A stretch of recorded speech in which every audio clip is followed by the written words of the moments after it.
You're listening to the Options Insider Radio Network, the home of the Options Podcast. For more quality options programs, visit theoptionsinsider.com or search for Options Insider Radio Network in your podcast provider of choice. Listeners can also access all of our programming through our mobile app available in the iTunes and Google Play stores. Select programs are also available via live stream at mixlr.com/options-insider. That's mixlr.com/options-insider. Don't forget to follow along with your favorite programs and submit your own questions for the hosts at twitter.com/options, stocktwits.com/options, facebook.com/theoptionsinsider, or via questions at theoptionsinsider.com.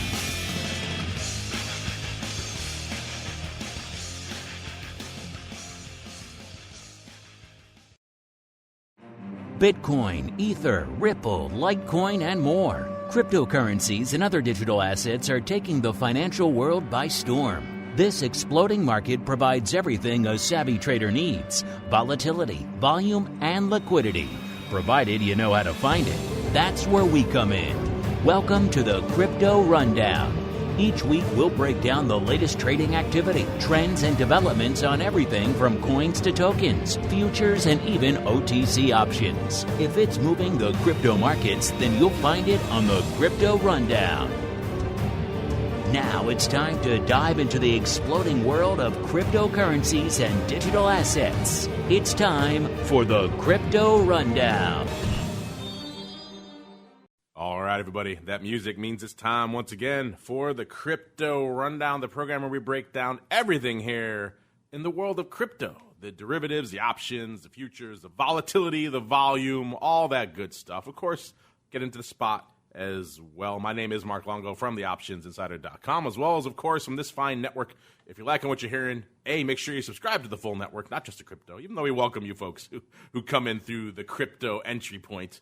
And, of course, keep those questions coming. We do love to hear from you guys. Going to do a little bit something different this week. Going to mix it up. Got to have a little bit of a quick hit.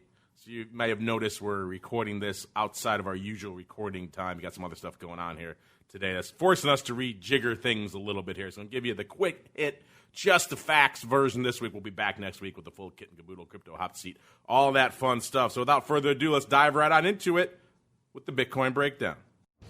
It's time to explore the latest trending activity, trends, and developments across the world's leading crypto market.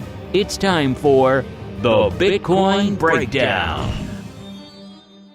All right, everybody, welcome to the Bitcoin Breakdown, the portion of the show where we do just that. We break down what's going on in the world's leading digital asset, a.k.a. Bitcoin. Coming into showtime, that kind of lingering malaise, at least from a price action perspective, is over. So far this week, we saw Bitcoin rallying ever so slightly over the course of the holiday weekend. Coming into the show today, Bitcoin is up about 173 handles from where it was this time last show, coming in right around 93, a little bit north of 93 and a quarter out there. So still not breaking that 10,000 handle to the upside, but also not languishing below 9,000 out there either. Moving on to the vol space, of course, all these vol metrics and a lot of other data coming to you courtesy of our friends over there in SKEW land, SKEW.com.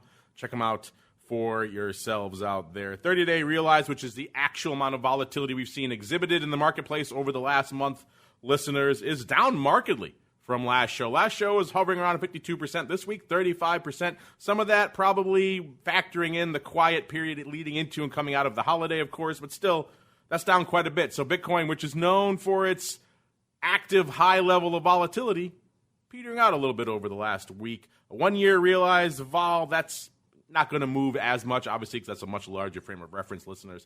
That's down about a point, so that's down from 85% to 84%. Moving on to the implied volatility, which is the level of volatility that the options that are actually out there trading on places like Deribit and CME, what level of vol they're actually pricing in, listeners. And that's down a little bit as well, but ever so slightly. It's down from 53% last week. It is 52% this week. So effectively unched. Bitcoin kind of taking the week off from a vol perspective out there. Volume, kind of a similar story. A bit of a light week. Let's go out to the leading platform first, which is Deribit. And not a lot going on. The high in terms of notional volume for the week was on the 3rd, so heading into the holiday here in the U.S. with about 98 million worth of notional. You'll know that's well off the levels, well north of 150 million we were talking about not too long ago, back on June 26th on the previous show. So off the highs, kind of a middling week overall from a volume and from a volatility perspective out there this week as well. The big trades, quote-unquote, that were lighting it up, the 500 lots we were seeing going up on Deribit, looks like they were in the 10,500 calls. All this on July 6th, by the way.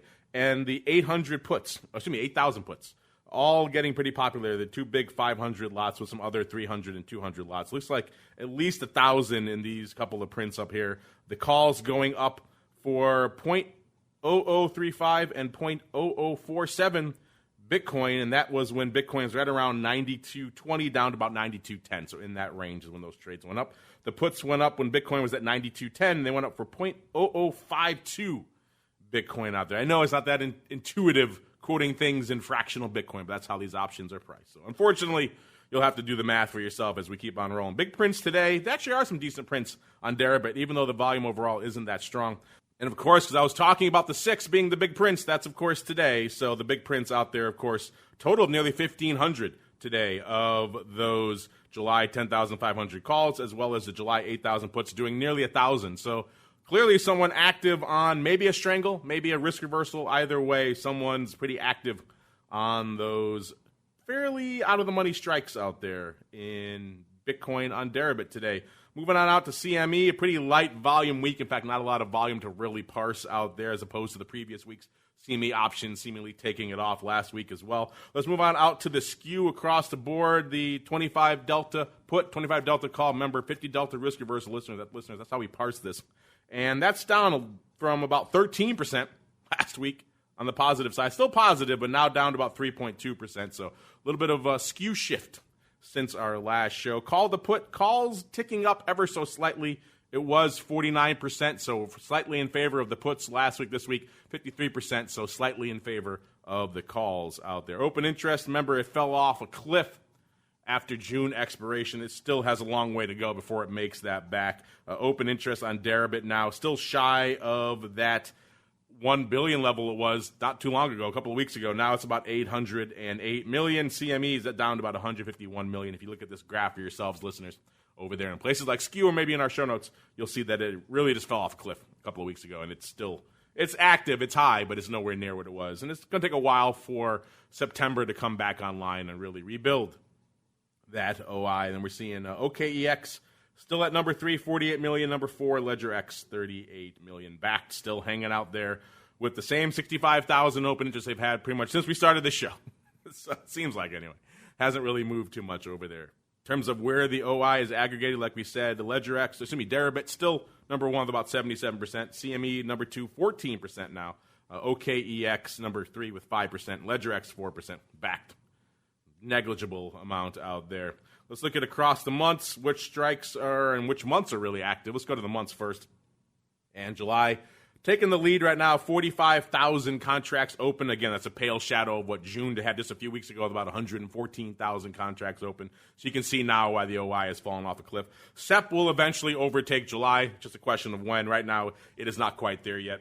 24,600 is how many contracts are open in September right now. But as we said before, we've seen every pretty much cycle out here. It's the quarterlies where the action aggregates in the Bitcoin options. I'm sure SEP will rise to prominence soon, just like June did before it and March before that. Open interest on the strikes, it's still the 11,000 strike. That's where the action is. Nearly 14,000 contracts open there. It's pretty much number 1 by a wide margin. In fact, the 10,000 strike is a distant second, only 9,300 contracts open there. So for some reason, folks are already looking past the 10,000 strike all the way out to the 11,000 strike. Maybe today's action on the 10,500 strike will juice that one up. It's only about 3,700 contracts open there. Moving on out to the futures, CME land, light volume week last week as well. A lot of that probably due to the holiday. Today, about 3,800 contracts on the tape. Last week, the big day was Thursday, 7,200. Every other day was pretty much fairly light from a comparative perspective. BAKKT volume bot, same story out there. Looking at the contracts going up into it, 1,246. That's down 27%. The all-time high, remember, the most active day was back on December 18th of 2019. They did 6,600 contracts. 66.01 to be precise. And they've never come close to that again. Open interest is about 8.03 million. It's down 13% as well. All right, let's keep on rolling now. Let's break down and explore the altcoin universe. It's time to move beyond Bitcoin and find out what's moving the rest of the crypto marketplace. It's time to boldly venture into the altcoin universe. All right, everybody, welcome to the altcoin universe portion of the show. We break down what's lighting up the rest of the crypto marketplace. Let's start with the top 10, see if any interesting changes are afoot out there. Number 10, Crypto.com coin. It's been number 10 for a few weeks now here with about 2.4 million. Standard disclaimer applies for all these market caps listeners, so if you're not sure what that is, check out previous episodes of the show. Number 9, Binance coin, a little bit north of that, 2.45 billion for number 9. Number 8, Cardano, 2.55. Number 7, Litecoin, 2.8 billion. Number 6, Bitcoin SV, 3.4 billion. Number 5, Bitcoin Cash, 4.3 billion. Number 4, XRP, kind of been locked there at number 4 for a while, down to about 8.2 billion. Number 3, Tether, still firmly in number 3 there, 9.1 billion. Numero dos, take a guess. Yep, it's ETH, 26.5 billion. That means number 1. Oh, what a shocker. Bitcoin holding that top spot yet again out there with about 171.5 billion. ETH having a good week here, up about over 12.5 handles actually since our last show. Come into showtime, right? A little bit shy of the 240 level, about 239 and change out there. Let's look at the metrics out there. ETH obviously also the number 2 most active crypto options product. 30-day realized down quite a bit. We've seen some interesting evolutions in ETH vol. In fact, our friends over there in Genesis in their newsletter last week were saying it's really surprising how far ETH vol has fallen. It's cheaper than Bitcoin now, and that continues this week. 30-day realized down to 47%. That was 66% a week ago. So that's exhibiting a lot less volatility. So there's a reason why that vol is coming in. The product itself is not as volatile. So that's a market decrease in realized volatility out there. 1 year realized, as you'd expect, pretty much unched around 103%. The 30-day implied, which is the level of vol the markets are actually pricing in, that's ticked up actually ever so slightly. So realized down, implied ticking up a little bit. It's kind of weird. Let's see, but not so much. It's only up about 3%. So it was 50% last week, 53% this week. Let's keep on moving out here. Let's look out to Deribit, see what's printing in ETH options land. Kind of a quiet week, as you would expect. The average daily volume is down from about 11 million last show to about 8.8 million now. The biggest spike we saw was back on the 26th with 21 million. Nothing close to that here this week. We're shy of 10 million pretty much the entire week out there. OI, worth noting, though, it is ticking back up after the big drop-off from June. We're still not back to those levels, of course, but it was 119 million open last week. This week, 131 million. So a little bit of a bright spot on ETH options ticking up from an OI perspective. Let's move on out to the other big altcoin, Ripple. Another week, another kind of, I guess, disappointment for the XRP folks. Even though it is up, it's up about a cent from last show. So I suppose those of you who were really worried when it was languishing in the 17-cent range, are we going to start drifting back down to the mid-teens? Not so much this week. Up to about 18.75 cents out there, so maybe threatening the 19-cent handle. Maybe that's a good sign. Maybe it'll break the 20-cent handle again. So those of you who've been hoping for a bit of a warm turning out there in XRP land out there, a little bit of a lift this week. Bitcoin Cash up nearly 18 handles, 17.98 from last show, and Bitcoin SV, the point change leader on the week here, up nearly 37 handles from last show, 36.82. That's going to do it for the altcoin universe. It's also going to do it for this abbreviated crypto quick hit this week. Hope you enjoyed it. Don't worry, we'll be back again next week at our usual recording time, bringing the full kit and caboodle, crypto hot seat, all that fun stuff. In the meantime, make sure, A, keep those questions coming. B, make sure if you haven't done so, subscribe to our full network. C, leave a review if you like what you hear. And D, most importantly, stay safe out there, and we'll see you next time on the Crypto Rundown.